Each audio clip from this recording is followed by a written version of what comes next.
What is going on, my dudes? Today's topic is the voice cell, of which I am one.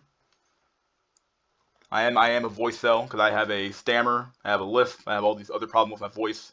So let's get into it. Let's talk about the voice cell.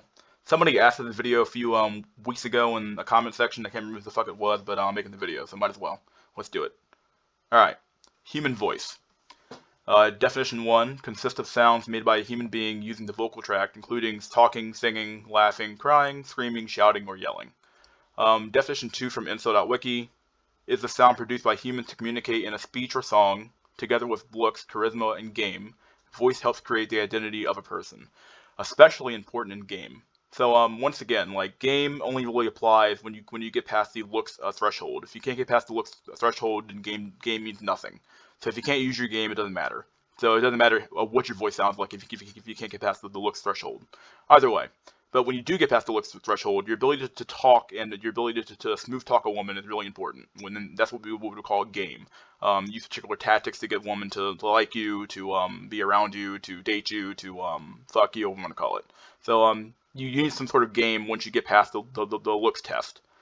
Okay, then you have the concept of the mouthpiece here. A mouthpiece is basically a slang term for somebody who's a smooth talker, associated with lawyers. Yeah, like you have your smooth talker, your dude who comes out there, he smooths things over for you. He's like your lawyer. He comes out there and he's like, okay, well, my client was not that bad of a guy, blah blah blah. He does all these things, and he makes your life a lot easier.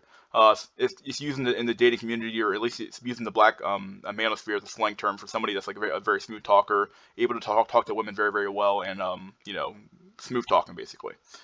Then you have a stutter cell, which I am one. Someone usually stutters when they talk, thus hindering attempts at seduction. Yeah, it's very, very hard if you can't even say a fucking a sentence without stuttering to actually seduce a woman. It doesn't matter, obviously. So, yeah, let's do it. Slide number 3. Voice types, or 2 rather. Voice types is a group of voices with similar vocal ranges. Associated with European classical music, we have classifications here for women and men. For women, you have soprano, highest singing voice, mezzo-soprano, middle range, and contralto, lowest. So I would say that the ideal probably for women is probably here in the middle here, mezzo-soprano or soprano. Probably any of these would probably work for a woman, but at the end of the day, I think these voices here will probably be considered to be more attractive to men. For men though, it's countertenor, which is not really a type but a category, not a result of biology, but rather a technical approach. So you need to kind of train yourself to actually sing in this type of voice, or you get castrated. One of the two. It's the highest singing voice, but it's not really a natural singing voice. It's something you have to have something done to you in order to actually get this voice out.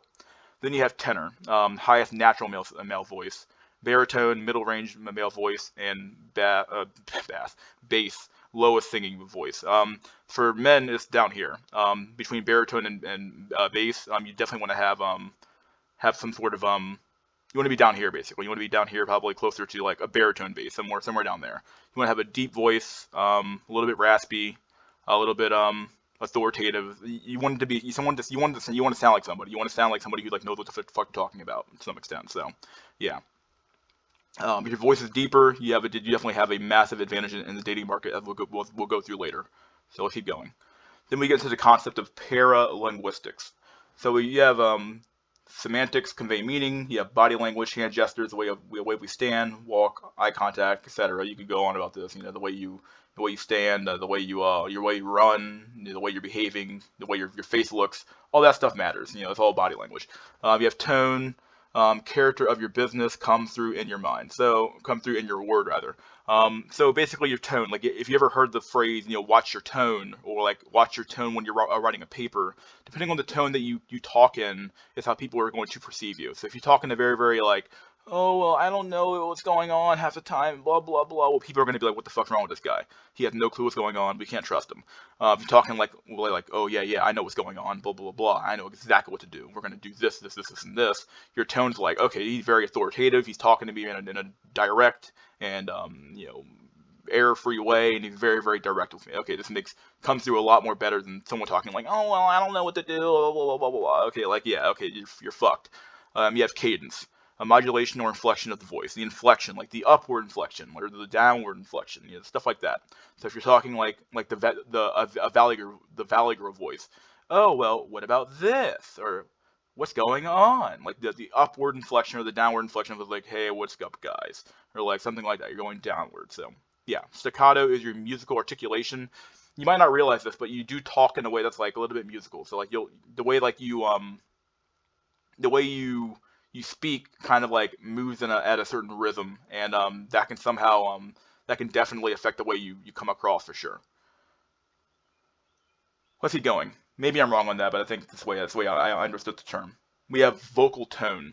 So you have this idea of rapport. It's associated with status. Seeking rapport. There's three types of vocal tone here. We have seeking rapport, breaking rapport, and not neutral rapport.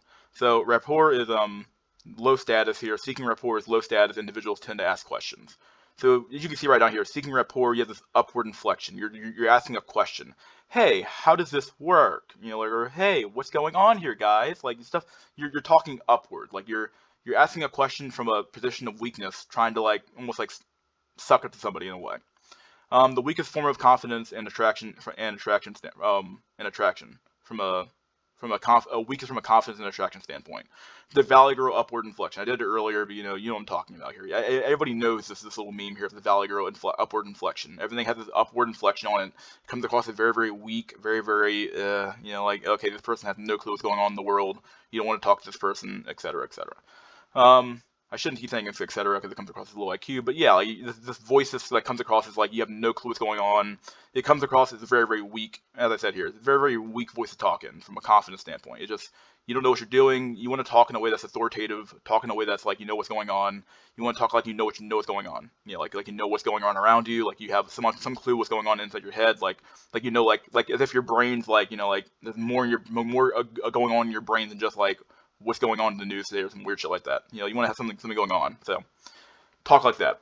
You have breaking rapport. This is like the Chad voice here. High status individuals tend to make statements. So signals dominance and high confidence.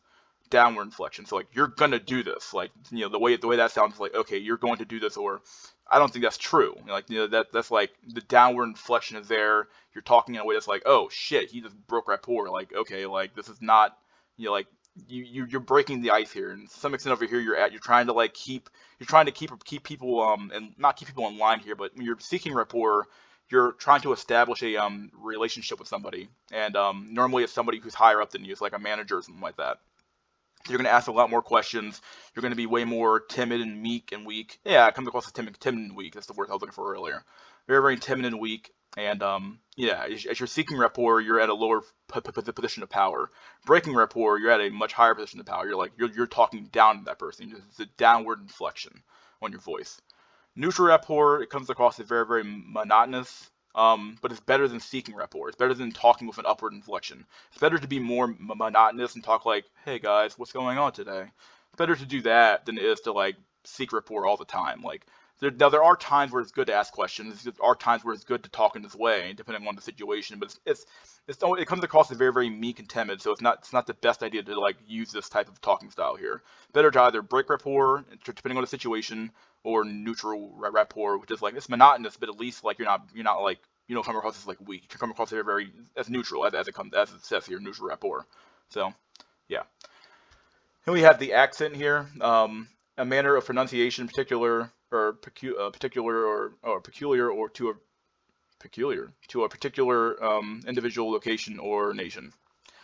Children are able to take on accents relatively quickly. Children of immigrant families, for example, generally have more native-like pronunciation than their parents, but both children and their parents may have noticeable non-native accents.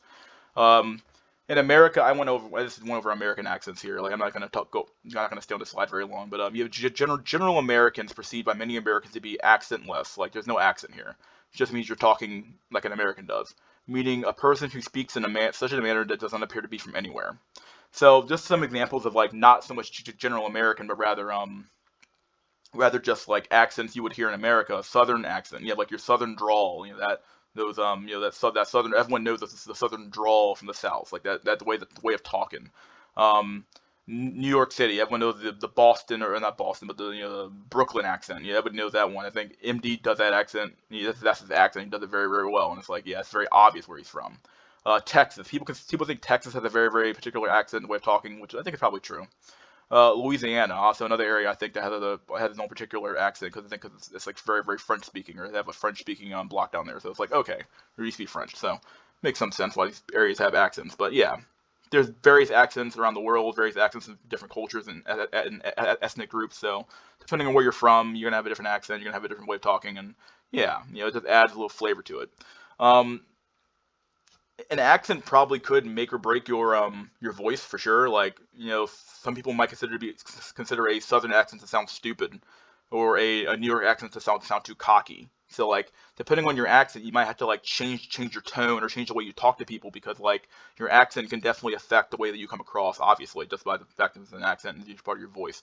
So like, it can change the way you come across. So you definitely want to like make sure like, okay, if I have an accent, I might need to like change the way that I talk in order to like come across it in a different way. Because like a southern accent, because people consider it to be very, very stupid, or very, dumb sounding, or like you sound like you don't know what the fuck you're talking about. You sound like you sound very simple. New York City, people consider you to sound like you're like an asshole, or you're just a dickhead or something like that. Yeah, so well, watch out for that. Then we have the concept, not the concept, but the attractive voices here. So we have about 3 or 4 slides here on attractive voices. Okay, so a few studies here. So we have good-looking men often have deep voices. Um, Northumbria University study recorded men speaking had both men and women rate their voices based on attractiveness, dominance, confidence, and sexiness.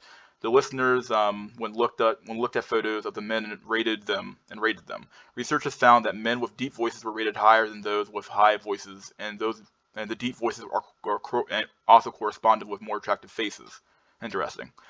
Voices can give clues to physical characteristics, and listeners might be better at relating the two traits than they think they are. A 2002 study showed that people are able to match a speaker's voice with a photograph over 75% of the time, and that those people with symmetrical traits, a sign of genetic fitness, were rated as having more attractive voices. So quite literally, guys, your look is your voice. Oh my God. Studies have shown that people subconsciously lower their voices when trying to attract a person they're interested in. This goes for women too. When I looked this up, or when I found this study, women also lower their voices to sound more seductive or sexy, I guess, to somehow attract men, and men do the same thing when they're talking to women. So like it goes both ways. There you go. Attractive voices too. 2004 study looked at the relationship between voice attractiveness and body dimensions. In men, an attractive voice was correlated with higher shoulder to hip ratio, broad shoulders, narrow waist. In women, voice attractiveness was correlated with waist to hip ratio, waist was narrower than hips. 2008 study published in the journal Evolution and Human Behavior. Women's voices are more attractive during ovulation. So yeah, if they're ovulating, voices are probably going to sound more attractive to you. Research has also shown that listeners can detect people's socioeconomic status, personality, and emotional mental state from their voice. This is pretty obvious stuff here. Of course, you can tell if somebody's emotionally distraught from their voice. Socioeconomic, yeah, if somebody talks in a way that sounds like they're from like an upper crust, they have very, very good pronunciation. They have a they have a lot of, what's the word? They have a big vocabulary, nice vocabulary, way of talking. It's like, okay, like this person obviously knows they probably come from a better school system than I do. They probably have money at the end of the day.